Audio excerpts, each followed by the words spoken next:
Oh, hey, we're live. It is I, Mallory, and I'm here to talk to you about all sorts of stuff. I swear, like normally it has like an additional prompt that I don't remember clicking before going live. But hey, here we are. Um, yeah, so let me just get some of the housekeeping done and get my everyone post up, and then we can get to today's topics. I have two focuses today, and one of them is much more. Let's make sure that's muted. Should it be muted? Okay, there we go. I want to talk more about like the art of writing as much as anything else because we don't talk about that a lot here. But obviously, if we don't have good books that we're proud of, it's kind of hard to advertise them.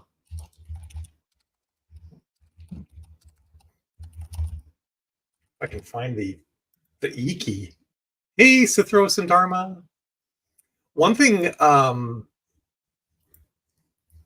kind of interesting is I forget the exact date, but Facebook is like apparently killing off all of their third-party app integrations um, soon, like really soon, sometime in April. So I need to kind of dig into that because right now I multi-stream um, this thing, and it goes to two places on YouTube and two places on Facebook. One of them being our Writing Wives group, and the other one being my profile.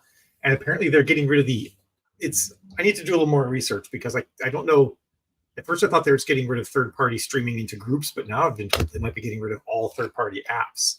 So who knows? Oh no, sorry, I was just late, Monique. It's not you, it's me. Um, we had our time change already. We did it 2 weeks ago, something like that. Yes, that is exactly right, Dharma. This is exactly what they're doing.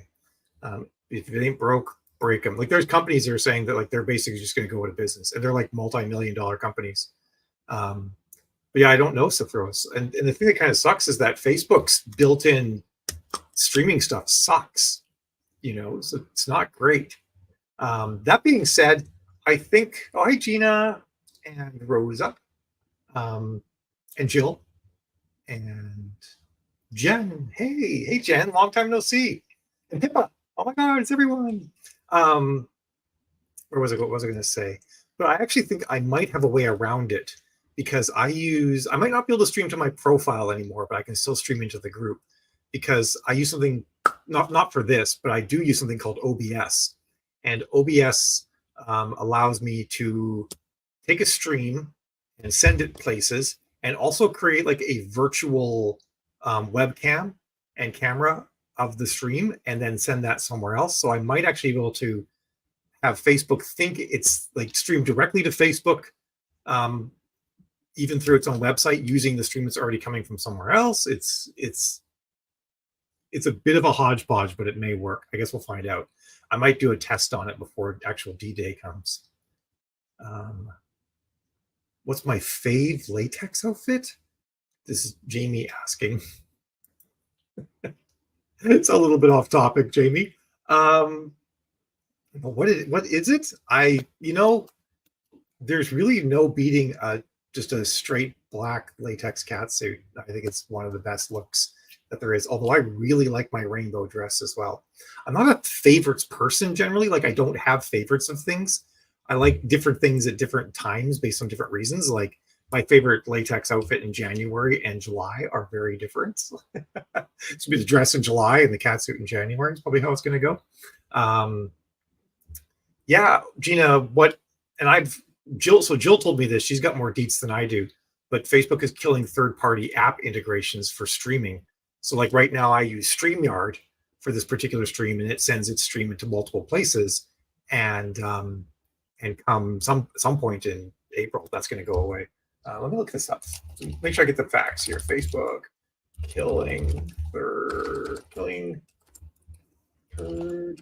party streaming. Let's see what I get. Meta cuts off third-party access to Facebook groups, leaving developers and customers in disarray. The recent surprise announcement that Meta will soon be shutting down Facebook's Groups API is throwing some business social media marketers into dismay. So apparently they just think it's a pain in the ass because of how it replies. It's probably because you can join groups as pages and as people, and managing comments and stuff like that is really difficult. But the weird thing is I can't send comments from this app into Facebook anyway. So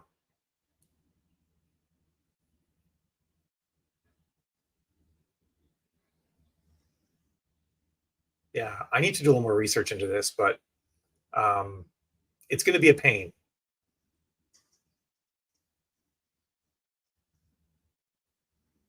It's actually going to affect people who automate social media posts into groups, possibly more than what I'm doing.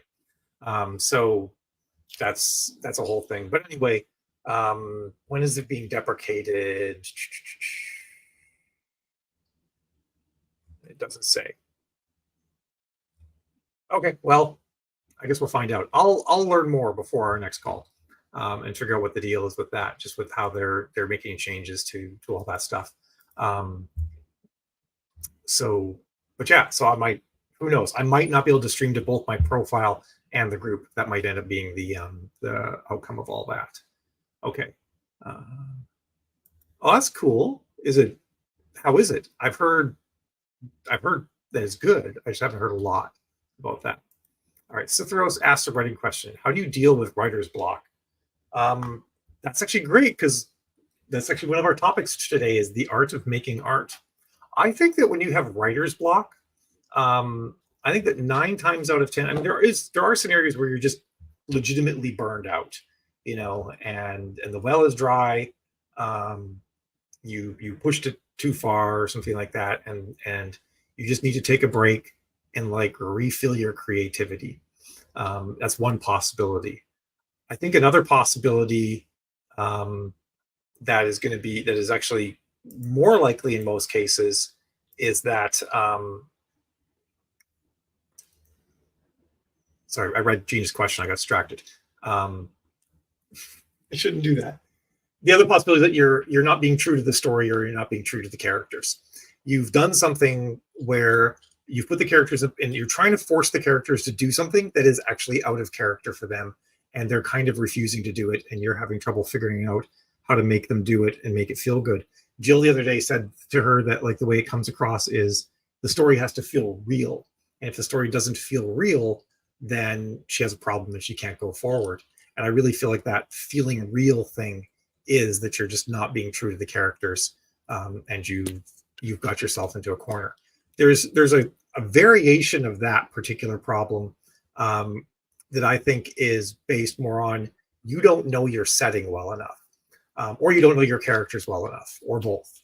So you've got this character that you don't quite understand, you don't quite know their motivations, and you've got them in a setting that you don't quite understand, and you don't quite know the motivations. Like maybe you've got a town, and you've really not thought about the town very much, other than there's a kid, and there's their home, and there's a school, and you don't really know that much about the kid, other than maybe they're an underdog, and I don't know, they have a backpack that's too big or something like that, and you're trying to figure out how to get this kid into the woods after school. But they also but during the school day, their friends said, come and hang out with me or something like that. This is maybe a bit of a weak example, just sort of spitballing it. But basically, you're trying to get this kid to do something, to go in a direction that the kid shouldn't be going in. And on top of that, you don't know the setting well enough. Like if you knew the setting well enough, you might be like, oh, well, there's woods on the walk home from school or something like that. And granted, a simple scenario like this, most authors can just think of this and figure it out. But sometimes it might be more complex, where you need to get a character to do a multi-step thing, and you just don't actually know your setting well enough for how you're going to get them through the multi-step thing. So sometimes you have to sit and think about your setting, maybe draw a map, maybe just talk about what the area looks like just write a couple pages describing the town and maybe its history and some notable characters in the town or something like that. And that might give you the inspiration to do that as well. So some options there for you to think about. I'm not sure if you think that applies to the kind of writer's block you have, but I think that usually writer's block falls into one of those couple categories. Yes, can you only use Facebook? That actually might be the issue. that if you want to schedule, basically there'll be no way to schedule a third-party post into a group or stream into a group. You'll actually have to do it directly through Facebook, logged in as a person in Facebook. Track me if I move, but the app takes a ton of processing power. Oh, that's interesting. I talked with someone in one of my calls with one of my clients. She might have something like that because the camera follows her around the room. One thing that Google Meet does that I kind of like is it will sort of zoom in on you, and then if you move, it has enough of the frame that it can zoom in on you again. And I think it has to do a little bit of upscaling to pull that off as well. Good morning, Via. How are you today? All right, Delta. I started my current book 3 times, having to scrap. Yeah, that's totally a thing that can happen. I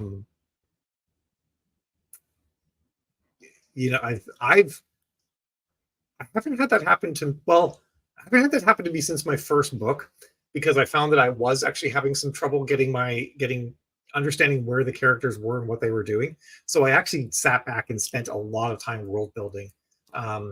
For my universe that I made, I spent 2 solid years world building before I really wrote anything in it. And then I had to, it was broken up by there were 2 1-year sections broken up by a book.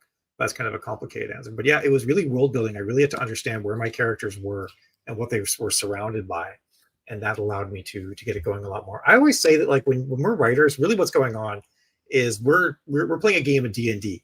We're the DM, and we've mapped out this campaign, and we know, like, hey, we got to get these characters to this castle so that they can save the prince, and his dog, and the characters, in this case, we create all the characters. We figure out all the different characters, what their attributes are.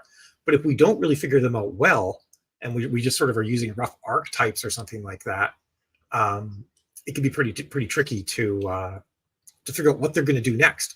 But if you really know your characters and you know the setting, you've done a good job setting up this D&D game, then you just plop the characters in the setting and you say, what are you going to do? And they will still surprise you, which is nice, right? They're like, you're like, go to the Adventurers Guild and get the quest or something like that. And they're like, we're going to the bar. And you're like, really, guys? You go to the bar? And they're like, yes. And they get in a bar fight. But that's okay, because you know the characters and you know how they're going to act in the bar fight. Who's going to stand back? Who's going to go in swinging? Who just is like chatting up some people in the corner while the bar fight's going on? Who wins, who loses, all that stuff. You'll know all that because you know the characters well enough already. And that's actually a great thing to do. Take your characters and lump them together and stick them into some sort of situation where they all have to interact. And you'll learn a lot about them. I oftentimes let my characters sit down for a meal, and I'll just write them doing that. Like, who helps make the meal, who's the cook, who cleans, who puts their feet up on the table and drinks a beer, who leaves early, who gets there late. All that stuff tells me a lot about the characters, and it's a fun fun exercise to get to know them, and then you can use it for. Mine almost always make it into the book, but if they didn't, I could just use it as like some sort of cool, like, extra thing for my readers. You are very welcome, Cytheros.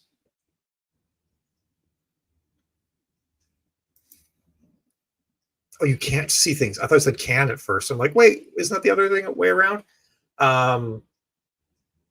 Jill's like that too. Jill can't see things very well in her mind, whereas for me, it's a movie up there all the time. It's always just going. So I like that plan, though, like some sort of way for you to figure out what the scene looks like, and you're going to get ideas coming out of doing that. Yep, that's the thing, right? Yeah, you're not letting the characters just do their thing naturally. You're trying to jam them into it, which means if you knew the setting better, you might be able to come up with a situation based on the existing setting that you could put them into that might get them to do what you want. Or sometimes you just let them run amok for a little bit. They'll be fine. They'll be fine. Most of the time. My new whip still building that world because based on true historic events in the story. That's why I didn't write. This is from Gina. That's why I didn't write. Sorry, I was distracted by Kay's comment. I'll get to that. I thought about writing historical fiction for quite a while because I love history, and I had the same problem where I'm just like, it's going to take too much research. And then I ended up writing hard science fiction, which required me to learn quantum physics to actually write my books, and many other things. So I didn't really save myself any difficulty there. And I ended up I'm actually writing time travel, and I'm having to learn a lot of really specific history details as well. My current one is all about the Second Punic War, and there's a pivotal event in the Second Punic War that if it had gone a different way, there would have been no Roman Empire. The Roman Empire would never have come to be. So, and this whole thing is like a what if? What if it goes the other way? And the Carthaginians destroy the Romans, and there is no Roman Empire, or it comes about in some other form. Yeah, I absolutely agree, Dharma. Totally. Yeah, I had a great call too, Kay. It was really good. And I meant to mention your makeup did look really good on the call as well. So go us. We both did it. I appreciate that, though. So I don't write historical romance. Yeah, the historical, I swear, like you could write, I don't know, you could write all sorts of things. And I feel like the regular history nerds would throw you more slack than the historical romance readers. Those people are vicious, because they'll be like, you just used this word and this word didn't exist back then. And I'm thinking to myself, well, half the words I'm using didn't exist back then. That's one thing. This is sort of a funny side note, but I always thought it was funny with when Kevin Costner's Robin Hood movie came out. A lot of people complained that he didn't speak with an English accent, and I'm thinking, wait, didn't the story take place like during the Third Crusade? So wouldn't the nobility have been speaking French because that was after the Norman invasion? and the regular folk would have been speaking probably some like version of Saxon mixed with Celtic, because English hadn't fully come about yet. It would have been like old English, So there'd be no English accent or anything. So I always thought that was a funny side note.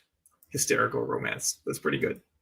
Love Ancient Rome, written that plus writing Civil War. That is, oh man, yeah, that's rough. Those are two awesome interests, though, Gina. Shows it's not just the men that are always thinking of the Roman Empire. There's some ladies thinking about the Roman Empire too. I love it. So yeah, we've kind of like already wandered off into the main topic, which is awesome that the questions took us there, or the comments, I should say, took us there.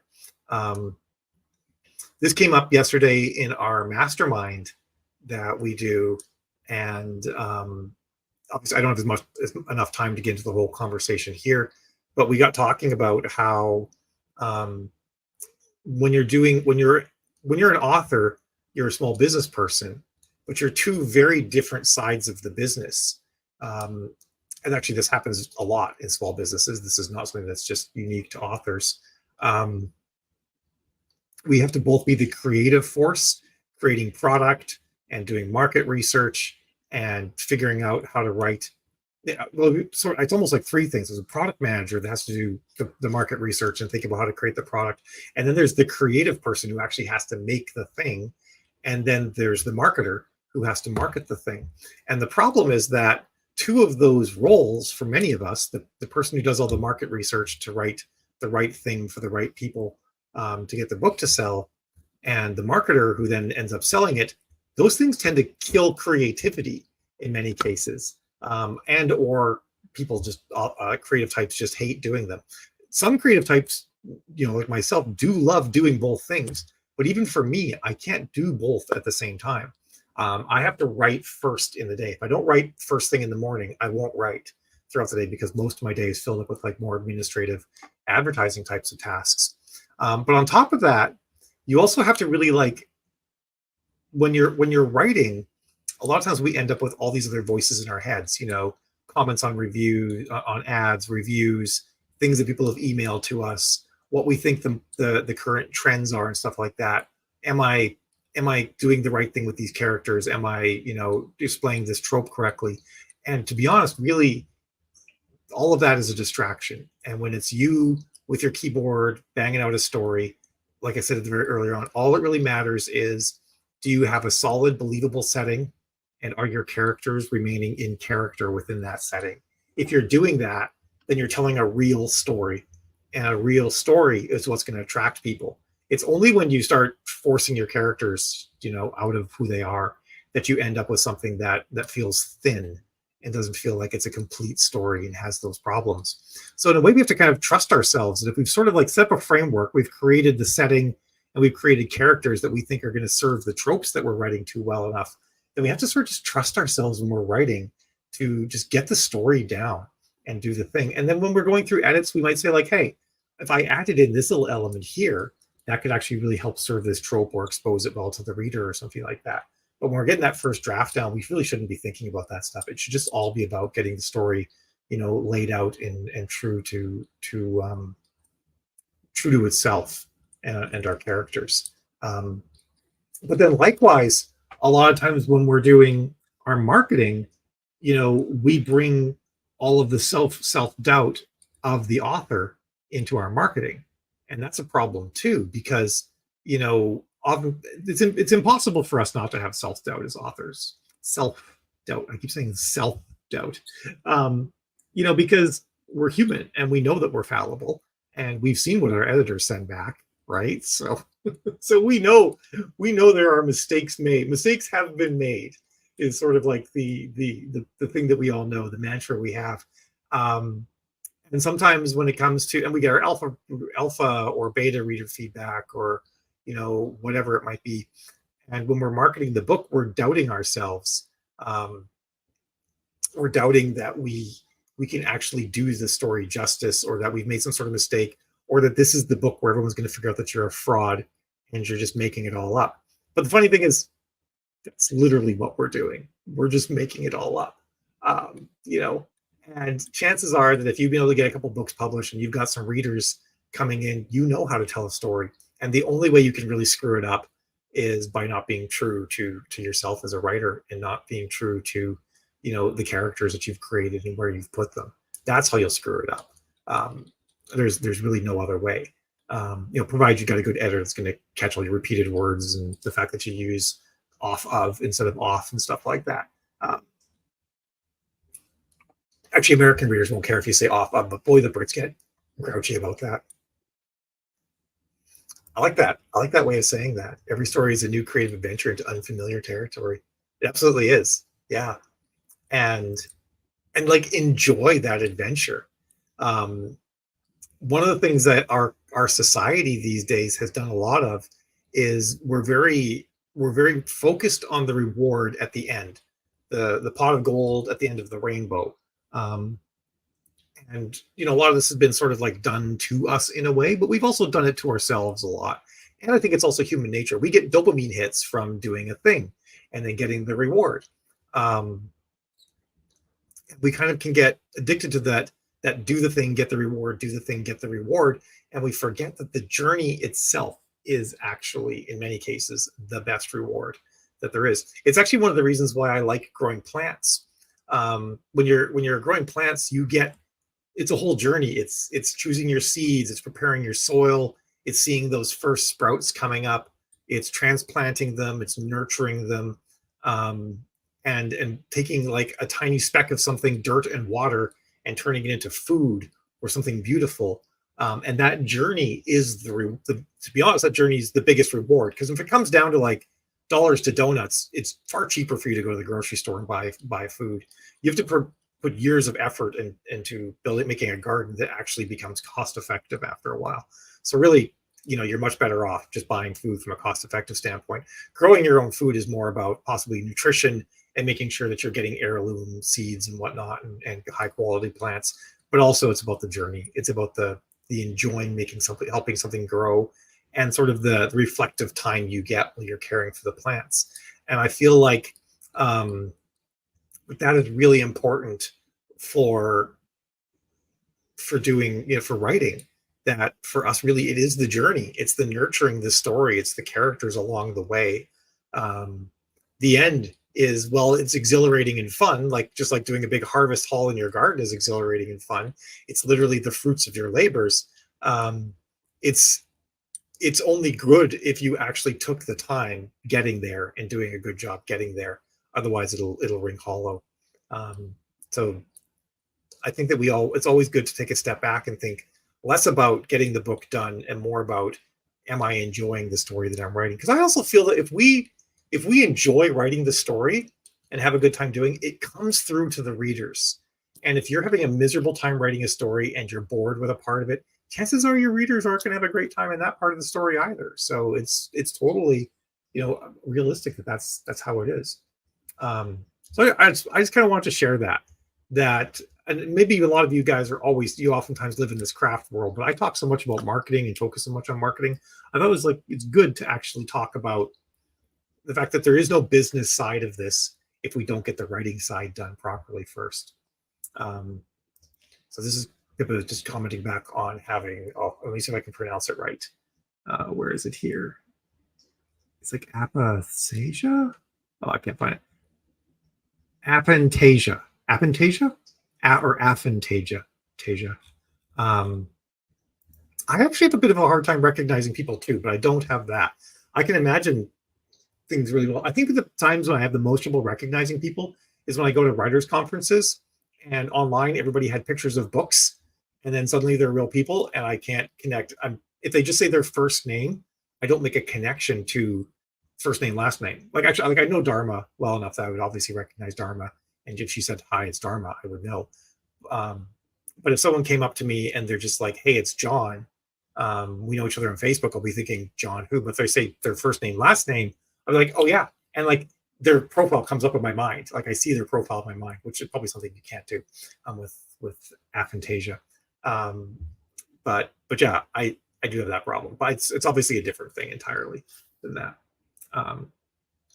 So one thing that we are doing that also I want to talk about is tomorrow I have a class on running ads for Shopify, and it's an advanced class on this, and it's going to be in many ways like my normal advanced ads class. We're talking a lot of advanced strategies for analyzing ads and audience building, and we'll talk about some advanced creative strategies as well.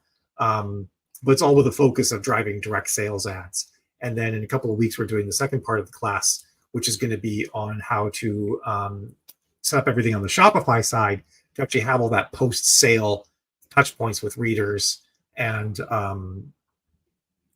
like abandoned cart, lost cart, flows to pull them into the next series, welcome flows, all that sort of stuff that needs to be done in a Shopify site that Facebook normally does for us. So that'll be the future class in a couple of weeks. And the class is happening tomorrow. Is going to be on the Facebook side of things and how to build ads for direct sales. And it is going to be recorded. So if you can't make the class tomorrow, it runs between 4 p.m. and 6 p.m. Eastern Standard Time tomorrow. If you can't make it, there will be a recording that you'll get. And you can also always send in questions early you can send them into Jill. If you're not going to make it to the recorded session, I'll make sure I answer those during the Q&A.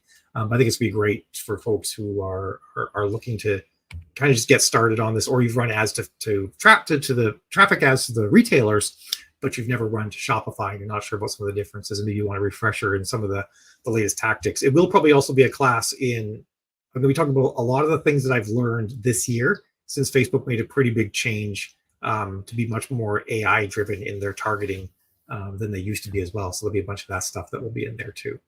The class for tomorrow will work, yes. If you're obviously the one in a couple of weeks will be very Shopify only focused, but tomorrow, as long as you're doing your own direct sales, WooCommerce, Square, Wix, Shopify, what have you, yeah, it'll work for any of those. There might be some nuances here and there, but I would say like 99% of the content will work regardless of what you're using for your direct sales store. I think use Darby. Oh, and there's a big discount. We're having like a last 24-hour sale, even though it's a little bit more than 24 hours. So if you message Jill, I think she has the class for only $97. You can get in on it at that discounted price. So it's just find Jill on Facebook or email her at jill@thewritingwives.com. That's thewritingwives.com. JILL. Dharma says, I'm going back to my first thriller, prepping it for recording audio. I can still feel myself tense through the exciting parts. Oh, that's awesome. I've had that too, reading through some of my stuff. I'm like, oh, this is exciting. When I'm reading it, I'm like, okay, good. I did it properly. I got this thing done. I actually plan at some point on going back through all my books and touching some things up and whatnot. There's going to come a time where I'm going to take all of my books and I'm going to release them in one giant sequential series. And I think when I do that, I'll probably reread everything and touch some stuff up as well. Yes, yeah, everything that we're talking about in the class tomorrow will work if you aren't using Shopify. Absolutely. Unless the that you're referring to as something else entirely. That's probably true. Gina says, and there'll be another one later. I'm sure I'll do this again. So if if you're not ready to actually dip your toes into the direct sales waters today, then it'll be something that will come back around again. And actually, the direct sales stuff may also work for Kickstarter if you're interested in actually running ads to a Kickstarter. A number of the things that we're doing in this class will also apply to Kickstarter too. So that'll be a good thing. All right, I've gone through everything I want to chat about today. It's kind of I've been efficient. I like it. Do anyone have any questions? Anything that is on their mind or that they're curious about or they've heard talk about? I'd be happy to answer that. But if not, I shall disperse off into ether because I have my ad team meeting in 15 minutes. I want to make sure I'm ready for that. There's 5 of us now who are on our ad team. So we have a meeting every Thursday where we go over clients. We talk about wins, things we're having trouble with, what we've learned, and stuff like that. It's something that's pretty awesome because we get the knowledge of 5 people who are working on ads a lot of the week. None of them quite as much as me. I'm like easily 40 hours a week in ads, but everybody else is at least 20 hours, I would say, at this point. Maybe 10 for some of the new folks. But it's pretty cool. It's a fun meeting. All right. Well, I will have a fantastic day, Jen. Nice to see you. All right. Going once, going twice. Actually, I'm finding that a lot of people are having a dip lately, but more on traffic ads. They're not getting as many reads off of the retailers towards the end of March here for some reason that they normally would. And there's a lot of reporting errors coming up in the attribution system that makes me think Amazon's having a host of reporting issues right now. For most people that I'm working with, they're doing direct sales. Things are actually going pretty good. So yeah, I think it's on average a pretty good time. I think that one of the things getting a lot of people is ad cost is up a bit right now, but it should dip next month. It oftentimes does once we get past Easter. We should see a bit of a dip in the CPCs, and that should make ads a little more profitable. So for those folks who are a little bit less in control of their destiny using the retailers, that should happen. But obviously when you're doing direct sales, you have a lot more, you basically get feedback within a day whether or not things are working, which makes life a lot easier. So anyway, I will see you guys later. I hope you all have an absolutely fabulous day and an excellent weekend and a great Easter. And we shall see you next Thursday. Same bat time, same bat channel. Ciao.